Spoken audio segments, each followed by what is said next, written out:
How's it going, YouTube? Dylan here. In this video, we're going to talk about my story of how I went all in on my Meta interview prep. So, yeah, you might have noticed that I haven't been posting videos recently, and the reason for that was I was dedicating all my time and energy towards interview prep for the Meta interview. So, what position did I actually interview for?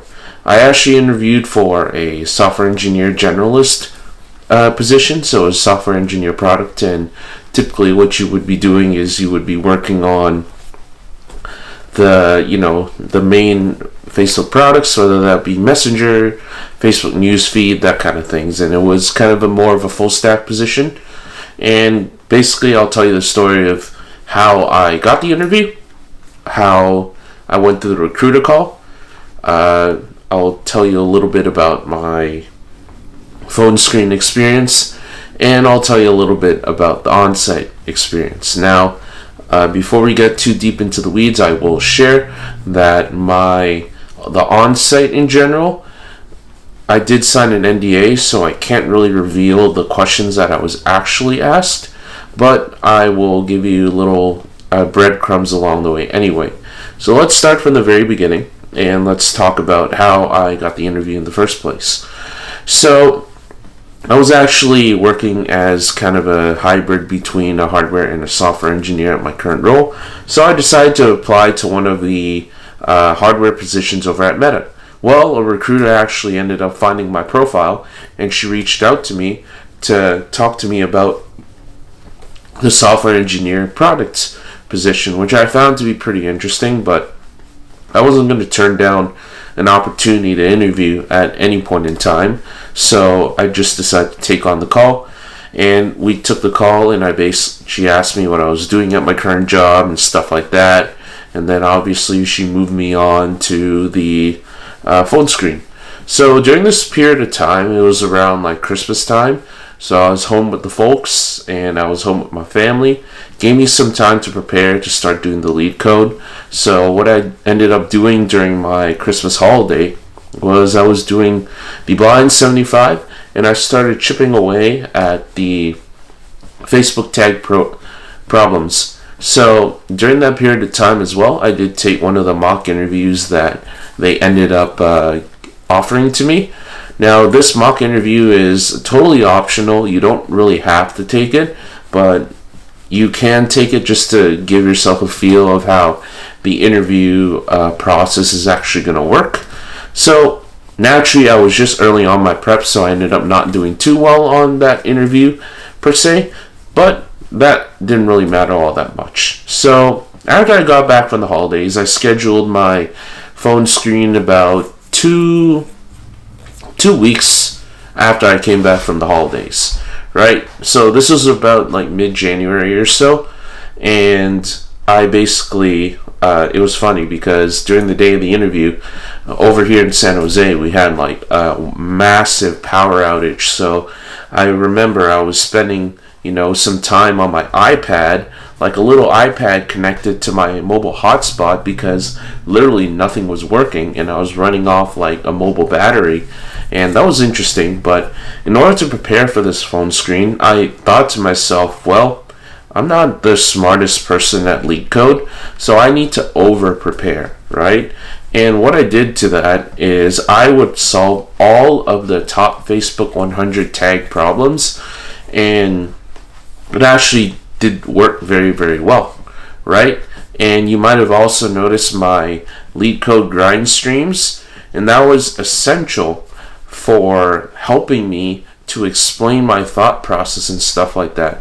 So that kind of is one of the biggest regrets that I actually have from this entire process, is the fact that I didn't actually continue that, because you might have noticed that I did a couple of those grind streams and then I just stopped. I thought, you know what, I'm going to focus on repetition. So going back to the topic, I took the phone screen and they asked me two problems that were actually in the top Facebook 100. So I nailed that. I did very, very well. The interviewer was pretty happy with my solution.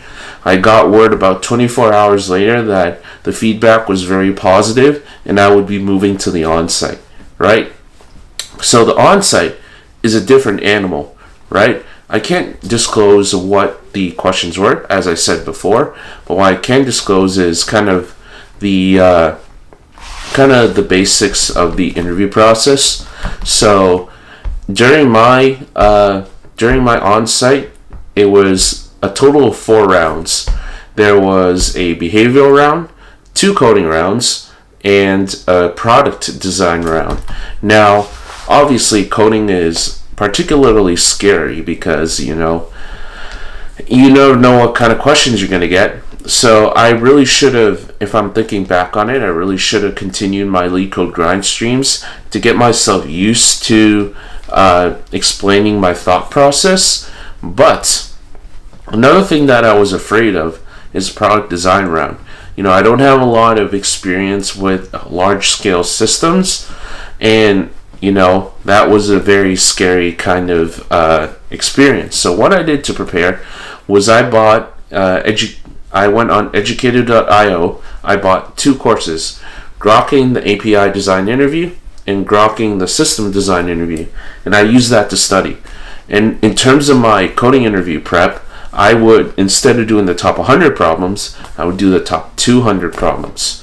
So when it came to the on-site, I scheduled it around 6 or 7 weeks out from my phone screen, right? So I would just keep doing the problems again and again and again until it became second nature. I did the same thing when it came to the phone screen. So I thought, well, it clearly works before, so might as well do more of the same thing and see if it works again. So come to the day of the on-site, it's a split day interview. Originally I had it set 4 weeks out. I realized that I wasn't going to be ready, so I delayed it out an additional 2 weeks. So originally it was going to be a full day on-site, but then when it came to my reschedule, I got a split day. So round 1 was a coding round. I got 2 questions. One of them wasn't even in the top 200, but I remember myself doing it before a long time ago. So I really had to go back into the archives of my brain in order to remember how it is that I would solve it.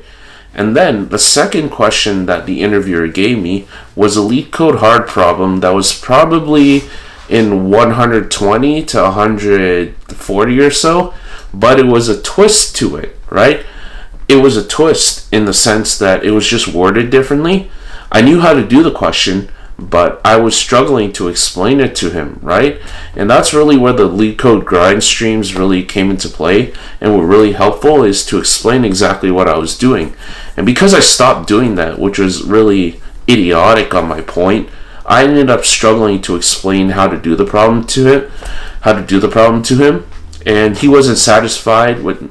I tried to explain, like, why don't I code it out for you and then I'll explain along the way. And he was very insistent on me explaining what it was that I was trying to do before I started coding, right? So that wasn't a very good round. I knew, well, shit, the meta interview standards are really freaking high right now. Considering that's a very poor round for my part, I don't think I'm not confident in myself getting an offer unless I absolutely nail coding round 2, right? So the second interview of the day was the behavioral interview. Now during this interview, it was just your standard behavioral questions of how you deal with conflict and stuff like that. You could probably find that information online, but standard behavioral interview questions. So I came out of that day kind of thinking like, I'm not sure whether I'd be confident going into day 2, but I decided, you know what? I'm going to finish the interview anyway. I'm going to finish strong. That's what's most important to me. So day 2 comes around, code, and the first interview of the day is a coding round 2. So during this round, it was actually one of the later problems again, but it was a twist, right? So it was, I don't want to give away the question, but it was kind of a trick It's just like a one-liner for the base case in your recursion. But even though I was going through the test cases, and it definitely worked, and I actually verified this, the interviewer wasn't convinced. And again, I really struggled to explain to the interviewer why my solution worked, even though it did. So if I'm looking back, I think if I were to continue those grind streams, I would have been a lot better off. But yeah, so that was what the first question for coding round 2. And then the second question was a typical question out of the top 100. I actually saw that many times before, which is where the repetition really was valuable to me. I explained multiple solutions, the trade-offs, and then I just explained to her that I would code the simplest ones in the interest of time. She seemed pretty satisfied with that, and then that was the end of the coding rounds. Then the last round was the product design round.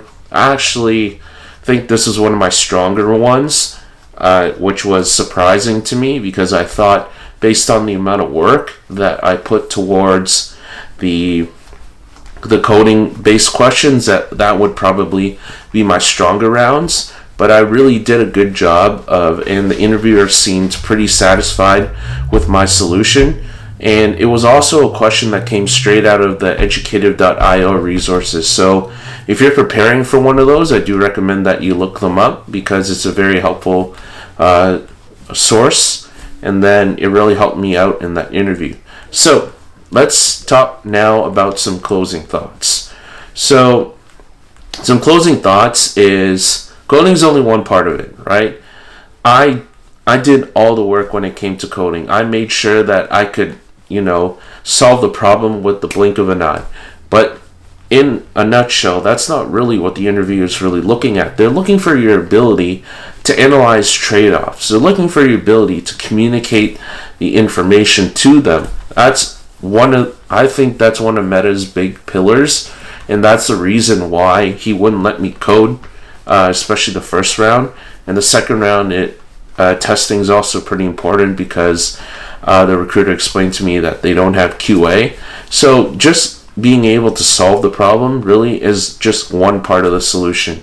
You need to be able to explain your solution, and you want to make sure that you're being cognizant of that if you're preparing for an interview, whether that's at Meta or any of the big FANG companies, right? Because as you know, I've interviewed at quite a bit of them. Right now, I've interviewed, if I look back, I've interviewed at Amazon, I've interviewed at Meta now, I've interviewed at LinkedIn/Microsoft, and a lot of those companies do really prioritize your communication skills. I do know that sounds a little bit cliche, but, speaking for me, a guy who went through the process multiple times, that they really do look for this kind of stuff. Now the most important part, did I get the job or not? Well, it's been a week or two since I took the interview, and the recruiter hasn't contacted me, right? So I essentially got ghosted. I could send him a follow-up email asking for the results, but at this point in time, I'm not really too hopeful into getting a job offer anyway. So at this point in time, I waited about 2 weeks now to make this particular video, and I can probably say for certain that I probably got rejected. But it is what it is. I did do a lot. I know for a fact that, I don't really have any regrets because basically I lead coded for 8 to 12 hours a day every single day in order to prepare for this interview.